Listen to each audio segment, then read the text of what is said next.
प्यारे बच्चों, आज हम लोग स्थिर वैद्युतिकी के सबसे आधारभूत नियम कूलाम के नियम के बारे में चर्चा करेंगे।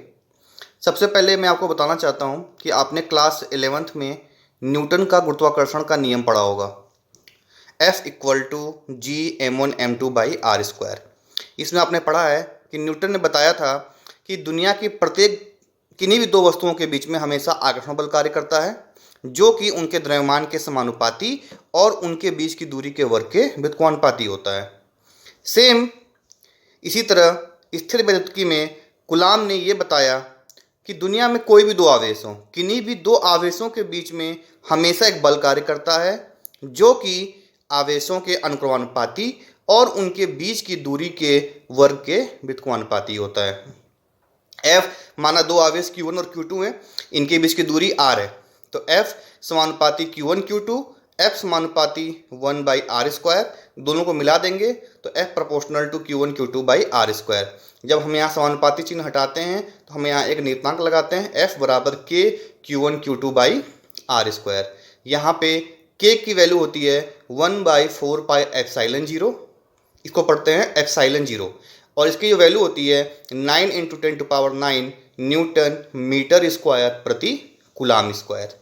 ε0 की जो वैल्यू होती है वो 8.854 × 10⁻12 कूलाम स्क्वायर प्रति न्यूटन मीटर स्क्वायर, और इसे हम निर्वात की विद्युतशीलता कहते हैं। अगर हम बीमा निकालना चाहें तो हम इस ε0 की बीमा निकाल सकते हैं, m पे -1, l पे -3, t पे ⁴ और a पर स्क्वायर। अब यहाँ पे मैं आपको एक चीज़ बताना चाहता हूँ कि कूलाम ने ये बताया कि किन्हीं जो कोई भी दो आवेश होते हैं उनके बीच हमेशा एक बल कार्य करता है। तो ये जो बल होता है ये आवेश की प्रकृति पर निर्भर करता है। कूलाम नियम में दो कंडीशन है। पहली कंडीशन, जो लगने वाला बल होता है वो आवेश की प्रकृति पर निर्भर करता है। ये आपको ही पता है कि अगर समान आवेश होगा तो उनके बीच में प्रतिकर्षण बल कार्य करेगा, और विपरीत आवेश होगा तो उनके बीच में आकर्षण बल कार्य करेगा।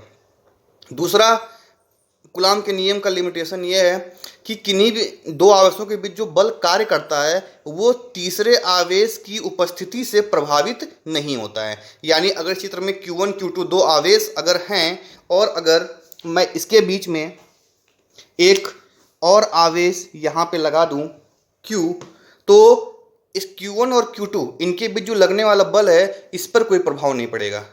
परिणामी बल में परिवर्तन आ सकता है, लेकिन Q1 और Q2 के बीच जो बल कार्य कर रहा था पहले से, उस Q के आने से उस पर कोई प्रभाव नहीं पड़ेगा। तो इस प्रकार कूलाम के नियम की दो सीमाएं हैं कि बल आवेशों की प्रकृति पर निर्भर करेगा और दूसरे आवेश की उपस्थिति में प्रभावित नहीं होगा।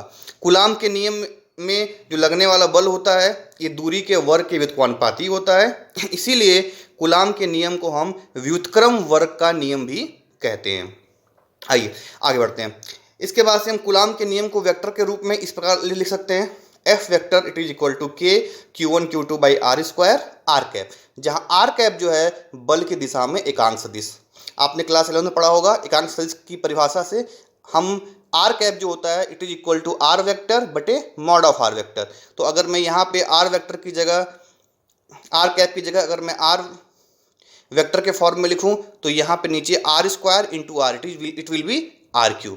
तो वेक्टर फॉर्म में हम कूलाम के नियम को ऐसे भी लिख सकते हैं, F वेक्टर बराबर K Q1 Q2/r³ into r vector. अब देखिए, अगर इस सूत्र में अगर मैं Q1 Q2 का मान 1 कूलाम रख दूं और r का मान 1 मीटर रख दूं तो F की जो वैल्यू है वो हमारी K के बराबर होगी 9 × 10⁹ न्यूटन।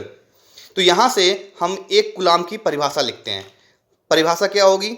यदि निर्वात में दो आवेश 1 मीटर दूरी पर रखे हैं और उनके बीच 9 × 10⁹ न्यूटन का बल कार्य कर रहा हो तो आवेश की मात्रा 1 कूलाम कहलाती है। अच्छा, मान लीजिए दोनों आवेश निर्वात में न होके किसी माध्यम में रखे हों, तो उस कंडीशन में जो कूलाम का नियम है इनके बीच जो लगने वाला बल है F इक्वल टू हो जाएगा 1/4πε Q1 Q2/r²। यहाँ पे एप्सिलॉन जो है इसे कहते हैं माध्यम की निरपेक्ष वैद्युतशीलता। अगला, अब हम दूसरे टॉपिक की बात करते हैं, परावैद्युतांक। परावैद्युतांक क्या होता है? परावैद्युतांक जो होता है, मान लीजिए कि कोई भी दो आवेश जो है वैक्यूम में रखे हुए हैं, निर्वात में रखे हुए हैं, तो उनके बीच बल कार्य कर रहा होगा। तो अगर और फिर उन्हीं दोनों आवेशों को अगर हम किसी दूसरे माध्यम में अगर हम मान लीजिए रख देते हैं, तो अगर दो आवेश निर्वात में रखे हैं और फिर वही दो आवेश किसी माध्यम में रखे हुए हैं, तो उनके बीच जो लगने वाले बलों का जो अनुपात होता है उसे उस माध्यम का परावैद्युतांक कहते हैं। इसको हम एप्सिलॉन आर से रिप्रेजेंट करते हैं, इट इज एप्सिलॉन आर। तो एप्सिलॉन आर इक्वल टू निर्वात में आवेशों के बीच बल बटे माध्यम में आवेशों के बीच बल, यानी F बाई, इसको रिप्रेजेंट किया एफ एम से। तो फॉर्मूले से, कूलाम के नियम से, F equal to 1/4 pi epsilon 0 Q1 Q2 by R square और FM equal to 1/4 pi epsilon Q1 Q2 by R square. तो यहाँ से एप्सिलॉन आर जो है इसकी जो वैल्यू हो जाएगी एप्सिलॉन अपॉन एप्सिलॉन 0। मतलब निरपेक्ष विद्युतशीलता और निर्वात की विद्युतशीलता, इनका जो अनुपात होता है उसी को परावैद्युतांक कहा जाता है। इसकी जो वैल्यू होती है निर्वात या हवा के लिए इसकी वैल्यू 1 होती है। कांच के लिए, कांच के कई प्रकार के होते हैं तो इसके लिए वैल्यू 5 से 10 के बीच में होती है। किसी धातु के लिए परावैद्युतांक अनंत होता है और रबड़ के लिए इसकी जो वैल्यू होती है 7 होती है। धन्यवाद।